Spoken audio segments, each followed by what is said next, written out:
Archangel Saint Michael. Enki, vid 5.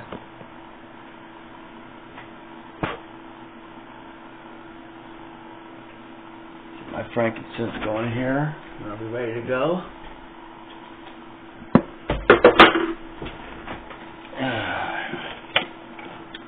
Sorry about that.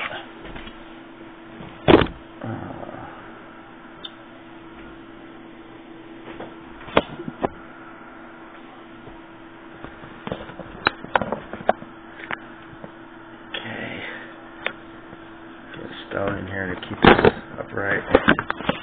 I'm sorry about the hold up. Here we go. Enki vid 5.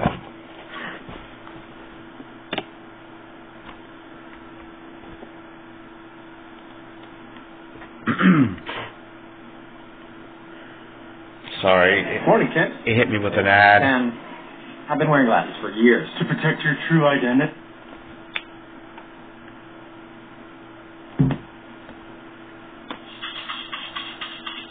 In the tower there was a struggle. Lama fell down to his death. Lama is no more, Alalu shouted. The king is no more, with glee he announced. To the throne room Alalu rushed. On the throne he himself seated. Without right or counsel a king himself pronounced. And the land of unity was lost. Some by which death of Lama rejoiced. Others by which Alalu's deed were saddened. Now this is the account of the kingship of Alalu and the going to earth. And the land unity was lost. About the kingship many were aggrieved. In the palace princes were agitated. In the council counselors were distraught. From father to son, succession from now on, and the throne continued. Even Lahama, the eighth, by addition a son was proclaimed. Who was Alalu? Was he legal heir? Was he firstborn? But what right did he assert? Was he not a king slayer? Before the seven who judge Alalu was summoned his fate to consider. Before the seven who judge Alalu spread his plea. Though neither legal heir nor son of firstborn or royal seed indeed he was. Of Anshargal am I descended, before the judge he claimed. By concubine my ancestor was to him born, Alam was his name. By the count of the Shars, Alam was the firstborn, to the throne to him belonged. By conniving the queen his rights put aside, a law, the seed from the naught she created, for her son the kingship obtained. A law of kingship she deprived to her son, instead he was granted. By descent of Alam's generation am I continued, the seed of Anshargal is within me.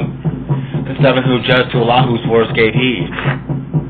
To the council of counselors they passed the matter, truth or falsehood to ascertain. The royal annals of the house of records were brought forth with much care. They were read on and on to the first royal couple were three sons with no daughters born.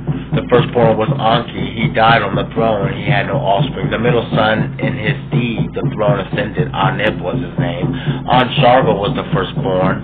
The throne he ascended. After him on the throne, kingship by the firstborn did not continue. The law of succession by the law of the seed was supplanted.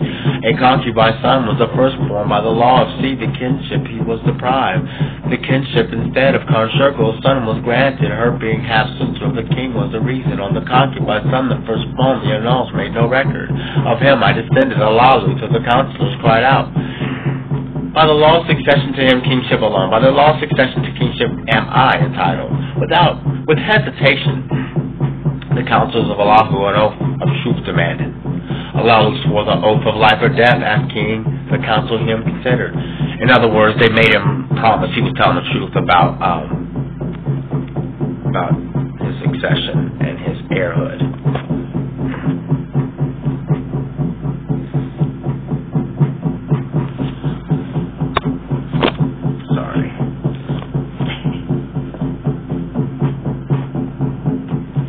They summoned the elders, they summoned the princes. Before him the decision was pronounced. From among the princes a young prince stepped forward. About the kingship words he wished. Succession must be reconsidered. To the assembly he said, though neither firstborn nor by the queen, a son, a pure seed am I descended. The essence of An in me is preserved, by no concubine deluded. The council heard the words with amazement. The young princess stepped closer, they summoned. They asked for his name. It's Anu. After my forefather, An, I am named. They inquired about the generations of An's 3 sons. He then reminded. Enki was the firstborn without son. Of a daughter he died. Anib was the middle son. Instead of Enki, the throne was ascended. Anib, the daughter of his younger brother, took but to be wife. From the onward the succession is the annals recorded. Annals. Who was that younger brother, a son of An, and Antu, one pure seed? The counselor, with wonderment, looked at each other. Anu was his name. Anu to them announced, he was my great ancestor. His spouse, Nanuru, was a half-sister. Her son was firstborn. Anama was his name. His wife was a half-sister. By laws of seed and succession, a son she bore him. Of pure descent, the generations continued. By law and the seed perfect. Anu, after our forefathers on, did my parents name me. From the throneship we were removed. From An's pure seed we were not removed. Let Anu be king. Many counselors shouted, let Allahu be removed. Others cautioned did counsel.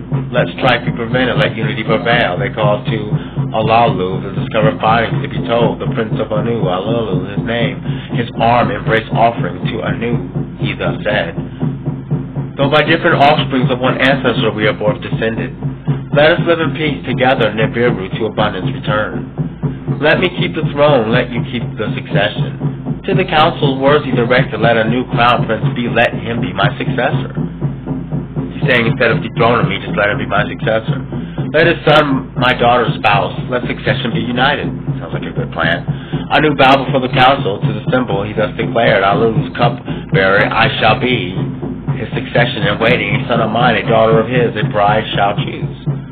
That's the council decision. And the royal annals, it was inscribed. In this manner, Alalu of the throne remained seated. He summoned the sages, servants, commanders he consulted. Before deciding, he gained much knowledge. Let celestial boats be constructed, he decided. To seek the gold and the hammer bracelet, he decided.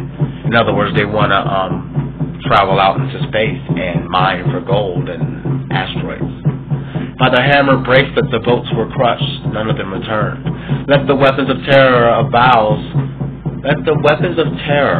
the bows of Nibiru be cut open. Let volcanoes again erupt, he commanded.